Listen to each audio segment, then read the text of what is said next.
Tonight's episode is brought to you by CookUnity, direct from the chef to you. For 50% off, go to cookunity.com/reach.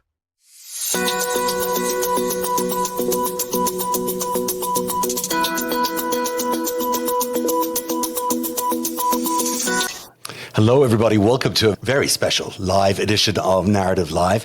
Normally, I'm pretty scripted. We're absolutely live tonight because there's been so much to dissect about today's incredible events in New York that I thought I'll just give caution to the wind, and as it were, and allow us to have a conversation about what an immense, serious day today was. If you, like many of our viewers are, 8 years into this, having tried to find ways to prosecute Donald Trump for 8 years and proposed so many of these ways to prosecute Donald Trump for 8 years, to now be here in a situation where you're actually seeing a criminal case unfolding is remarkable.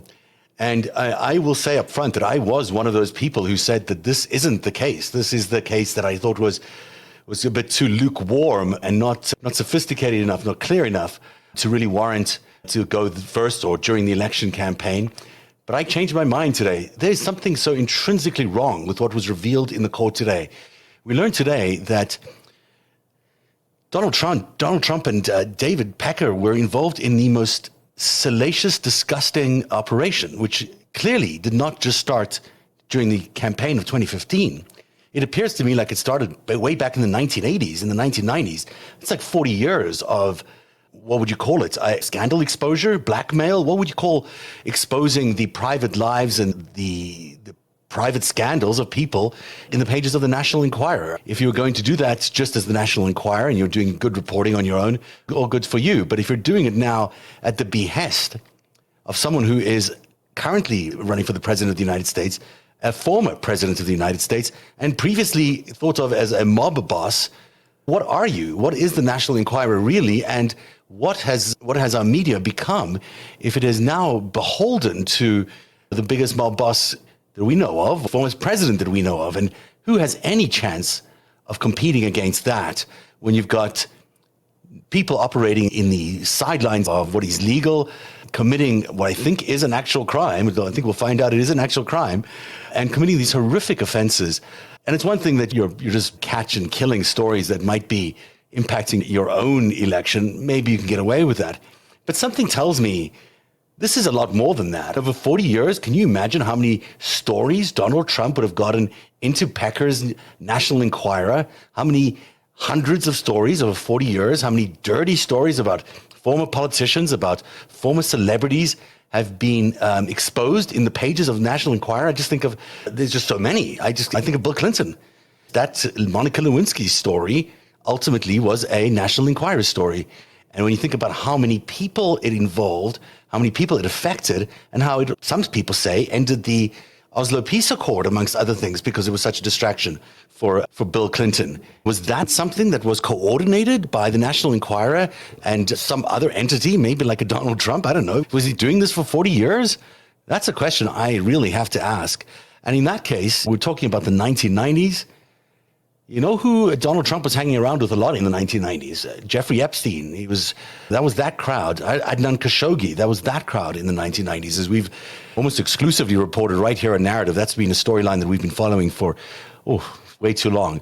So you think about all those factors colliding, that you have a David Pecker now confessing in a criminal court today that he is quite capable of doing things that are really damaging to people's lives by buying, suppressing, maybe even buying and actually running stories that are scandalous and damaging to people's lives, but not for his own good and not because of his own journalism, but because of the journalism that it may help other parties, that it may help the incoming president of the United States in this case, or potential incoming president Donald Trump, or it may help Rudy Giuliani, or it may help the Saudis. The Saudis own a piece of American media as well. So who is really running and pulling the strings, the editorial strings of AMI?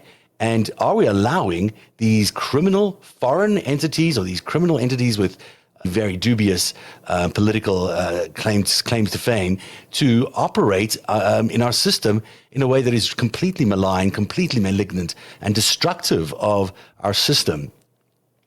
I'm sure you have things to say about this, and I'll be glad to take your comments. One of the reasons I'm a little late today is because I did want to share with you a couple of things. I have now transcripts now from yesterday's opening statements. They're quite compelling. And originally, I thought this case was just a nothing case. But the more I look into this, the more we're finding out about the dirtiness, the scumminess of this operation, that for so long that these people have been doing this to our American system, poisoning it really from day to day. These revelations are pretty stunning. And they go far beyond this is a 40-year influence operation by Donald Trump, which has affected our politics for 40 years. Let's talk about it from the 1980s probably onwards. Although I think Pecker originally got American media in the 90s. They've been friends since the 1980s. And again, the framework of the 1990s, and I spent a lot of time in that mindset as I've been researching Jeffrey Epstein and Ghislaine Maxwell and all the ongoings in Palm Beach and what have you. I think in 1987, when these two met, when David Pecker met Donald Trump, I think Maxwell was still alive. I think Robert Maxwell was still around. In fact, it may be in 1987 or somewhere around there that he brought his yacht, the Lady Ghislaine, to New York for a little party where Donald Trump was at that party. It may have even been that Mr. Pecker was at that party. Who knows? It's just so scandalous and gross. But so I've got the opening statements. I'm going to read some of them after we do something really interesting. I did want to mention before we get anywhere else, the interesting observations of Rachel Maddow, who I quite adore, and who had this to say yesterday as she spent a day in the court. This was her observations. On the other side of this, for the first time ever, I've done something really unusual. I've taken the ability to now create AI voices. I've applied them to today's known transcripts. I don't have the full transcripts, but I pulled together 6 minutes of transcripts. I've got these AI voices reading them. I'm dying to see how it turns out. I'm dying to see your comments on that. But before we get there, let's take a listen to Rachel as she describes what is not your typical surroundings for Donald J. Trump, the former president of the United States. I was in the courtroom for opening statements for this first criminal trial of the former president. I can report firsthand that the courtroom smells like old soup and stale breath. I can report that the police officers who police the courtroom are working very hard and they appear to be very stressed. I can report that Judge Merchan is soft-spoken and has what I think would be universally considered to be a pleasant voice. I can report that prosecutor Matthew Colangelo speaks exactly like Seth Meyers speaks when Seth Meyers is not telling jokes. I can tell you that the first witness, David Pecker, accidentally gave out his whole phone number today when the prosecutor just asked him to confirm the last 4 digits. He was trying to remember the last 4 digits, and in order to get there in his head, he said the whole number out loud, and oops, didn't mean to do that. I can report that former President Donald Trump looks a lot older than he used to, and that it seemed to me, in my subjective take, that he seemed miserable to be there. But, you know, I look a lot older than I used to look as well. And I think anybody's got a right to look miserable when they're sitting in a courtroom charged with dozens of felonies as a criminal defendant.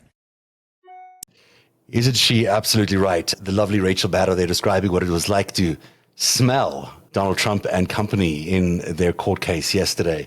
It sounds absolutely not my cup of tea, and I'm sure it's not his cup of tea either. There on what is now the right side of the screen you'll see the transcripts from yesterday's opening statements. Mr. Colangelo was the leading prosecutor there who laid out quite a remarkable case. If you have access to them and you want to follow along, this is page 40. We're not going to go there yet because I want to start the other side. I'm going to start with today's events. As I said to you before we went to Rachel, I spent a little time today in my edit suite trying to put together an AI voiced version of the events of today. So this is unlike something you've seen anywhere else. This is an animated is probably the wrong term. It's an AI voice is what it is. These are AI voices, except for the one, mine in here. That's not an AI voice. Everything else is an AI voice, and it's not necessarily sounding like anything like the real people in the court case actually sound like. I don't know what they sound like. But I took some voices and I matched them to this script, and I wanted you guys to have a sense of what it would be like to be inside that courtroom today, listening to this incredible testimony. And because of that, this may not reflect reality. I should just say, keep in mind that what you're about to see is a reconstructed version of what happened today in court. It is not the actual sounds of the courts. It's not the actual voices of the people in court. It is just some voices to go along with the script because I think it just brings the whole story to life. It's 5 minutes, and it really takes you through the entire story of David Pecker, of how he met Donald Trump, of his experiences with Michael Cohen, and how he was in August 2015,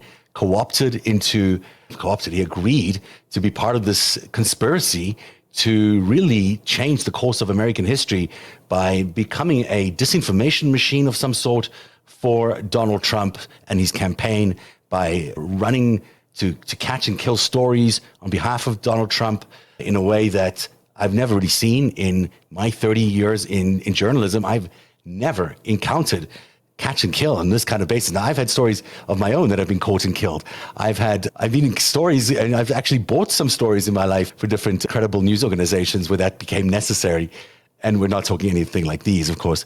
But to imagine a scheme that goes on that's so big that it now needs a full-time tabloid magazine to be running interference for the president's ridiculously scandalous past, that just takes it to a whole new level. So you'll hear about that from David Pecker. You'll hear a little bit about what's coming up in the case. I would like to get your thoughts if you have them. You can log on to I think it's the X now, or Twitter X, whatever you call it, live feed, and there's a comment page over there, so you can comment over there or whatever. I don't do this live anymore. This is like old school live. That was many years ago. Now I pretend to be a very serious news anchor. But because I'm not able to do that today, I'll let you have a good look now at my animated recreation, if you will, of today's events in the courthouse, where Donald Trump was hearing from David Pecker, as we all were hearing from David Pecker, the scheme, the layout of the scheme, how they were able to construct a system that was able to catch and kill the stories that could have cost Donald Trump the election in 2016. Here we go. Pecker said that he first met Trump at Mar-a-Lago in 1988 or 1989. They soon collaborated on a quarterly magazine. I had an idea of creating a magazine called Trump Style. He liked the idea a lot. He just questioned who was going to pay for it. Their friendship grew through the 1990s. When I bought the Enquirer, Trump called to congratulate me on buying a great magazine. Later, as The Apprentice took off, Trump would call Pecker to plant stories in the Enquirer. Fast forward to August 2015, 2 months after Trump launched his campaign for president, Pecker is at Trump Tower to meet with Trump. Trump's former lawyer, Michael Cohen, is there, and so is Hope Hicks, Trump's former communications director. They discussed stories that could impact the presidential campaign. I said, I would be your eyes and ears. And then I said that anything that I hear in the marketplace, if I hear anything negative about you, or if I hear anything about women selling stories, I would notify Michael Cohen. I thought a lot of women would come out to try to sell their stories because Mr. Trump was well known as the most eligible bachelor and dated the most beautiful women. It was of mutual benefit. It would help his campaign. It would also help me. How did Trump react? As I recollect, he was pleased. Michael Cohen was pleased. Nothing was put into writing. It was an agreement among friends. From that point on, I'd see Trump about once a month. We'd speak on the phone maybe once every couple of weeks. Pecker testified about a story involving Dino Sajidin, the Trump Tower doorman who claimed that Trump had fathered an illegitimate child with a maid. Have you heard of Dino Sajidin? He was selling a story about Donald Trump had an illegitimate daughter with a maid. I told Michael Cohen as part of our August agreement. Immediately, Michael Cohen says to me, absolutely not true, but I'll check it out. Then what? I told Dylan we should prepare a source agreement that Dino should take a polygraph. What you were about to say, don't say that. What is a source agreement? With a tipster, we get exclusive rights, say 90 days. Did you do one with Mr. Sajidin? Yes, and arranged a $500 polygraph. Please do not speak about polygraph results. I told Cohen this is a very big story and it should be removed from the market. He said, thank you, and the boss will be very pleased. We bought it for $30,000. Cohen told me Mr. Trump would take a DNA test. He is German-Irish and this woman is Hispanic. Why did you buy it? Thought if the story was true, it would be probably the biggest story for the National Enquirer since the death of Elvis Presley. People's 154 Sajidin contract, 11-15-15. Read it. 30,000 is set forth below. Source shall provide AMI with information regarding Donald Trump's illegitimate child and any and all documentation, including but not limited to letters and any legal documents, and photographs in source's possession relevant to the exclusive. We hired an investigator and found that the story was 1,000% untrue. Why did you pay? If another outlet got it, I'd be embarrassed. I show you People's Exhibit 164, an email. Here's Trump's attorney raising an objection to this email being included. Objection. Judge Marchand. Please approach. A whispered sidebar ensues. I'll admit it, subject to redaction. The email requests a wire transfer in his W-9. What did Cohen say about it? I told Cohen that having Sajidin locked in was only going to cause us more problems. Cohen said no, he wanted to lock Sajidin in until after the election. Did there come a time you did release him? Yes. Sharon Churcher was another reporter. She worked for Barry Levine. This is Dino's release. Another story that Pecker testified to involved Karen McDougal, a former Playboy model who claimed to have had a year-long affair with Donald Trump. Who was Karen McDougal? A Playboy model who was trying to sell a story about a relationship she had with Donald Trump for a year. I sent Dylan Howard out to California. He met the lawyer Keith Davidson and Karen, interviewed her for a few hours. In that time, I spoke with Cohen. He kept on calling me, more anxious each time. I told Cohen. He said untrue. I said, let's vet it. Did you discuss paying? No. I told Cohen we'd keep him apprised. Pecker testified that Cohen had told him they should not be discussing this over a landline and should instead be using Signal, the encrypted messaging app. Still don't know whether it's true that messages are destroyed after sending. At this point, you went from talking to Cohen a couple times a week to speaking with him every day, sometimes twice a day. When the story of McDougal's alleged affair with Trump emerged, Pecker said that Trump called him. I told him that McDougal had an offer from Dancing with the Stars. I suggested Trump buy McDougal's story. He said, anytime you do something like this, it always comes out. I said, I still think we should buy it. Trump said he wanted to talk to Cohen and that he would call back in a couple of days. The term catch and kill refers to the practice of purchasing the rights to a potentially damaging story with the intention of preventing its publication. The practice was allegedly used by AMI to protect Donald Trump during the 2016 presidential campaign. I told the editors I want you to vet the stories. I want you to bring them to me, and then we'll have to speak to Michael Cohen.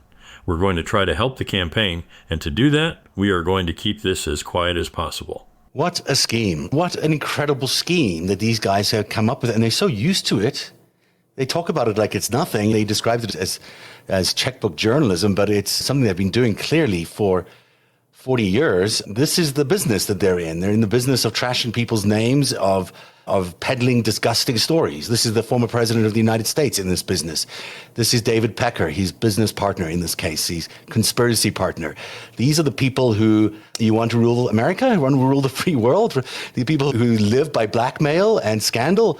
I don't know. This is quite a revelation that came out today. I was blown away by what we discovered about the morality of these two people, but more importantly, that they've been doing this for so long, they don't even think it's that unusual. The way they've discussed this, like, it's nothing. Michael Cohen just sauntering in and out of these conversations, like, it's like what you're ordering for lunch.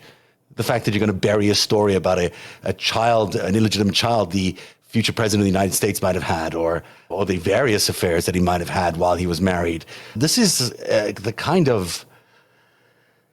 Hey, you just shake your head. We've known that Donald Trump has been a criminal all his life. We've seen it. We've reproved it millions of times, but somehow he keeps getting away with it. And maybe this is why, when you have operations like the National Enquirer running interference for you and taking down your opponents, you have to go to these questions. You have to ask the questions about, was there any involvement here between, maybe Pecker wasn't there, I don't know, but Pecker and the National Enquirer and Clinton back then, and the Monica Lewinsky affair. He's certainly not the only presidential candidate who was taken down. So this is a publication which I think someone once nominated for a Pulitzer, which is kind of stunning when you think about it. And yet here they are, this is how they operate. They operate on the basis of paying off people for their stories, paying people for their stories no matter what. Now, I'm not naive. I'm not innocent to these things. I've worked in journalism for a very long time. I know how the business runs. I know that there's a lot of checks being cut for stories all the time, mostly for things other than the stories. You don't pay for the actual story. You pay for video clips or photos or things that can still reimburse the person. But in the couple that I've been involved in, maybe you'd spend $20,000 to get a videotape relevant to a survival story or something like that. It's not $130,000 to keep the former mistress of the future president of the United States quiet. It's nothing like that. And clearly, this is something these guys have created an entire ecosystem doing. And they're not alone. We know that there are other organizations who have done similar things. But to think that they are so close to the President of the United States and so close to the power center of the United States, of the free world, can you imagine what happens when people with that kind of moral value, people with that kind of ethics, they take over the free world and they start running the free world's decisions. And there's a lot of people I still talk to today who don't understand why Trump isn't going to be a good president. And this is why Trump is not a good president. He's not a good fit for this job. Maybe he's a good fit for being a mob boss. He should keep doing that. But he should not keep trying to be the leader of the free world. He rules over everything that we have in the United States. And to have this man who spends all this time thinking about how he's going to cover up scandals by buying off prostitutes, by buying off things, by creating scandals, it just tells you what kind of mind he is. And it also tells you why his entire Republican Party is so fearful of him, because clearly he's got the keys to the safe with all the dirt, all of it. I bet you he knows everybody's business and then some, and can in an instant get it out there. And I think that's the reality of Donald Trump, is that he operates in the underbelly. He operates in the dirt, in the scum, in the gutters of the world. And we cannot allow this great idea that is the United States of America to be turned over to a man whose entire mindset is about how he's going to buy people off so he can hide his crimes, hide his sins. And these are just one of the crimes. We're hearing today, by the way, and I'm not sure you're following this story either, there is a possibility that this Friday, that entire case of the documents case, the espionage case out of Mar-a-Lago, that may be dropped by the judge there. She may drop the entire thing. She's been hinting at it for weeks now. It looks to me like she's ready to do that. Like she may actually drop that entire case, which involves selling the secrets of the United States to our enemies and doing so in the most haphazard way. We're storing the secret documents of America in a shower, in a bathroom, in a ballroom at Mar-a-Lago. Wow, what is this man that has come to America, and why are we allowing him even a second chance to be the president of the United States? It's stunning to me. And I will say once again, I thought this week's case, or this current case, the hush money case, was the weakest of the cases. But I know Claire McCaskill was one of the people who said this. I'm going to say it is actually the most shocking. It is even more shocking to me that this man is involved in a 40-year practice of planting, burying, buying scandalous stories involving himself and probably other people. That's the thing I want to find out, is who else has he buried? How many other careers have gone by the wayside because Donald Trump got the wrong look by them at an industry event? Last week on the show, I had Steve Schmidt on the show. Steve told us a story about how Steve Schmidt, a guy, right, John McCain's former campaign manager, the guy who's just brilliantly been a Republican strategist who on the right kind of the Republican Party, or the right type of the Republican Party, and for years has been really a superstar until Project Lincoln happened, or Lincoln Project happened, whatever they called that. And he was associated with some of the previous scandals, some of the other people, and his career was almost in an instant taken down. He was accused of being a pedophile. He isn't. He had, and he described to us on the show that he was sent 200 boxes of human shit, basically. He had to sell the house that he lived in. All sorts of terrible things happened to him.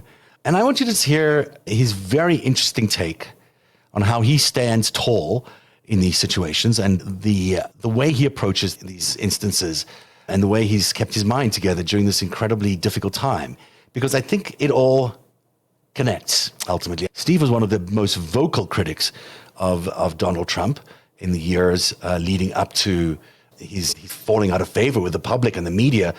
And you wonder why he has fallen out of favor, knowing now that this is the kind of thing that Donald Trump does in the background with the National Enquirer, planting stories to take out people who he opposes. That doesn't sound to me like something out of the question for Donald Trump. Steve, in very frank terms, as he always speaks in such beautiful prose, he's going to tell us the story of how he's reacted to these things that have happened to him. The ratio of these two pages is unusual and weird. I'm going to cut myself out of the screen so you can take a look at it. And I will be back on the other side after we've played Steve Schmidt's very interesting take on what happens to him when he basically revealed too much about his thinking around Donald Trump. What is the message that breaks the back of Soviet totalitarianism? This movie star handsome guy And everyone forgets, right, John Paul in 1979, right, when he was in his 50s. What was his message? His message was, do not be afraid. Do not be afraid. And if there is one thing I never expected in my life, that anybody would know who I was, right? The idea that I would be any level of fame, people would stop you on the street, recognize you. If there is one that I can model, that if I get run over by a bus later today, right, that my kids can be proud of, right, that people could point to, it would be that I hope to do, which is this: do not be afraid of this. Do not rise up against this, right? So no matter what they say, no matter what they do, right, I am who I am on the basis of my conduct, not the smears against me, right? Not the ugliness directed against me. And you just have to walk forward into that and appreciate. And it's tougher some days than others, but to really embrace, judge me by my enemies, right? And when I look at the accumulation of my enemies, they are a rogues gallery of scumbags for the ages. And their intensity of their hatred for me means I know when I close my eyes at night that I have had an impact. And if I didn't, then I wouldn't have that hate from those people. And I'm proud of it. You certainly have. You had incredible impact, and you continue every day in your incredible Substack that I hope everyone subscribes to, and in your work everywhere else. I just think you've been able to do so much for this country, and it speaks volumes about who you are. And even at the toughest times, you've been able to again and again prove your patriotism and your real intentions. So I salute you for that. And I also thank you very much for being on the show tonight. It's been a real pleasure having you on. Great pleasure, Zev. Thank you very much. Thank you. America, we have to reassess something. We have to reassess on whose terms and on whose say we are canceling people. People like Steve Schmidt should not be canceled. People like Steve Schmidt are some of the most brilliant people we have in politics. And for him not to be out there center stage of every news day opining like all these other people who are opining is ridiculous. There's nothing this man has done to warrant this. And it's beyond me why we still allow these operations to take place and believe in them when they take out people like Steve Schmidt. And now that we have evidence that Donald Trump has been conspiring with people like David Pecker, with Michael Cohen for all these years, doing all the disgusting stuff. And yeah, sure, Michael Cohen may be the star witness or whatever of this case, but how can we sleep at night? How can that man sleep at night knowing how much damage he caused America? How much damage he's caused individuals? Oh, my mea culpa? I don't think so. I don't think he's been mea culpaing very much. We have not heard from him about all the things that he's done in his life where he needs some mea culpa. I've not heard from him about what happened with the Trump Tower in Moscow. I've not heard from him about what happened in Prague. Did you go to Prague? Tell us if you went to Prague and what you did in Prague. And also, what are those medallions and all the dirty stuff you were involved in with Tatiana, those casinos in Florida? Why have you not come clean on those things? You want us to forgive you, Michael Cohen? You need to tell us what you did, because it sure looks like there's a lot more going on here in the underbelly of Donald Trump, David Pecker, and Michael Cohen's conspiracy to steal the American election from Americans by falsifying all this information. It seems to me that is where you need to start with your mea culpa. And I'm sorry if I'm getting carried away here. Some of your fans of Michael Cohen, God bless you. But I will say, guys, let's think before we cancel people. People like Steve Schmidt cannot be canceled because some stupid operation handled by, is it David Pecker? Is it Donald Trump? Is it Rudy Giuliani? Who is handling it? Quite a collection of beasts these are. I have to take a break. After this break, we will go through at least a couple of pages of the opening statements in the prosecution of Donald Trump in the hush money case. That's right after this break. Hey there, it's Zev, and I have a question for you.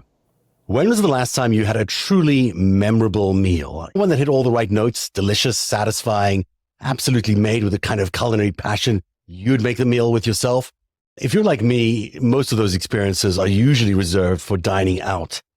But with Cook Unity, you can enjoy incredible chef-crafted meals at home every single night of the week. I've tried my fair share of meal delivery services, but Cook Unity is very different. It's in a league all of its own. The Thai curry chicken I ordered last week was restaurant quality, fragrant, flavorful, and would be satisfying. I could eat it again right now.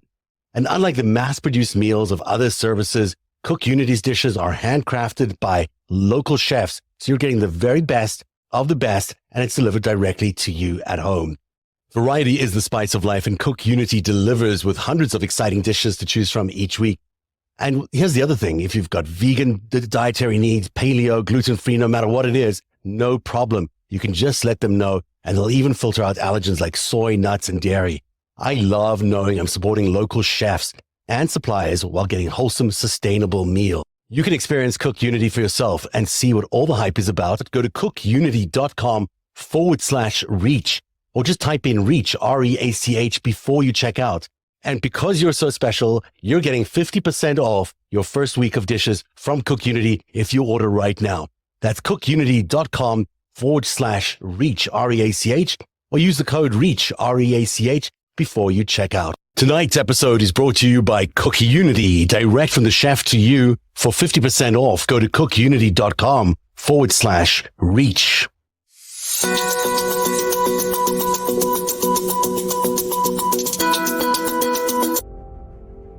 One day, you'll tell the story of autocrats, crooks, and kings who came for our freedom.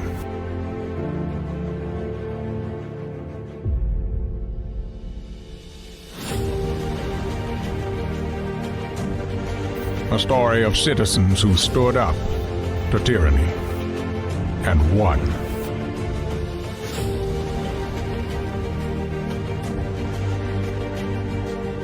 The people prevailed and renewed an old vow to a more perfect union. And that was just the beginning. The story continues. Narativ,